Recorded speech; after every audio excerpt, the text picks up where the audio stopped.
আসসালামু আলাইকুম। আমি রিফাত মাহবুব সাকিব। আজকে খুব মজার একটি ডকুমেন্টারি ফিল্ম, যার নাম হচ্ছে রহস্য ও ইতিহাস, নিয়ে আপনাদের সামনে হাজির হয়েছি। আই হোপ যে আপনাদের এই পুরো ডকুমেন্টারিটি দেখলে খুবই ভালো লাগবে। আসলে বাংলার ইতিহাসের এমন 5টি ঘটনা যা পাঠ্য বইয়ে কখনোই শেখানো হয় না, অর্থাৎ অজানা ইতিহাস। আমাদের ইতিহাসের পাতা থেকে হারিয়ে যাওয়া কিছু রোমাঞ্চকর বা বিতর্কিত ঘটনা, যা শুনলে দর্শকরা নিজেদের শেকড় সম্পর্কে নতুন করে জানতে বাধ্য হবে। তো আর দেরি না করে চলুন যাওয়া যাক ডকুমেন্টারির মূল অংশে। বাংলাদেশের ইতিহাস বলতে আমরা সাধারণত কয়েকটি নির্দিষ্ট অধ্যায়েই আটকে থাকি। স্কুলের বইয়ে আমরা পড়ি রাজা, বাদশাহ, যুদ্ধ, সাল তারিখ আর শাসন পরিবর্তনের গল্প। কিন্তু ইতিহাস কি শুধু এটুকুই? বাস্তবতা হলো বাংলাদেশের ইতিহাসের বড় একটি অংশ ইচ্ছাকৃতভাবে আড়ালে রয়ে গেছে, যা জানলে আমাদের পরিচয়, আত্মসম্মান এবং অতীতকে দেখার দৃষ্টিভঙ্গিই বদলে যাবে।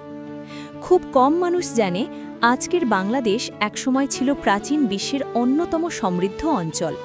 গ্রিক ও রোমান ঐতিহাসিকদের লেখায় গঙ্গারিডাই নামে যে শক্তিশালী জনপদের কথা বলা হয়েছে, অনেক ইতিহাসবিদ মনে করেন সেটি বর্তমান বাংলাদেশেরই একটি অংশ। এমনকি আলেকজান্ডার দ্য গ্রেটের সেনাবাহিনী এই অঞ্চলের যোদ্ধাদের সাহসিকতার কথা শুনে পূর্ব দিকে অগ্রসর হতে ভয় পেয়েছিল। এই গল্প পাঠ্য বইয়ে নেই। বাংলার বাণিজ্য ইতিহাসও প্রায় অজানা। খ্রিস্টপূর্ব যুগেই বাংলার সঙ্গে রোম, পারস্য, চীন ও দক্ষিণ পূর্ব এশিয়ার সরাসরি বাণিজ্য ছিল। বাংলাদেশের বিভিন্ন এলাকায় পাওয়া রোমান স্বর্ণমুদ্রা, চীনা মৃৎপাত্র আর আরব বণিকদের নথি প্রমাণ করে বাংলা ছিল বিশ্ব বাণিজ্যের কেন্দ্র। কিন্তু এই গৌরবের কথা পাঠ্য বইয়ে খুব সংক্ষেপে বা একেবারেই বলা হয় না। মধ্যযুগে বাংলার স্বাধীন সুলতানি শাসনের ইতিহাসও ধীরে ধীরে চাপা পড়ে গেছে।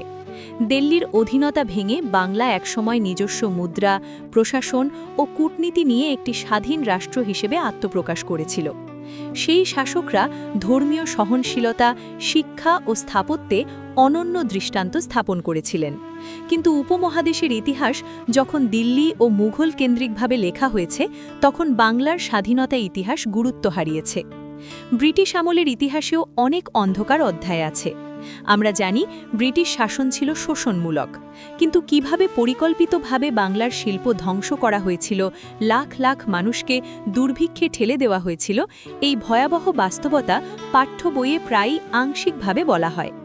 1943 সালের দুর্ভিক্ষ শুধু প্রাকৃতিক দুর্যোগ ছিল না, এটি ছিল মানব সৃষ্ট বিপর্যয়, যা ইতিহাসের পাতায় পুরো সত্য নিয়ে লেখা হয়নি। দেশভাগের পর পূর্ব বাংলার সাথে যে বৈষম্য শুরু হয়েছিল, সেটাও অনেক সময় সংখ্যার খেলায় সীমাবদ্ধ করে দেখানো হয়। অর্থনৈতিক শোষণ, সাংস্কৃতিক অবদমন, প্রশাসনিক বৈষম্য, এই দীর্ঘ নিপীড়নের ধারাবাহিকতাই শেষ পর্যন্ত মুক্তিযুদ্ধে রূপ নেয়।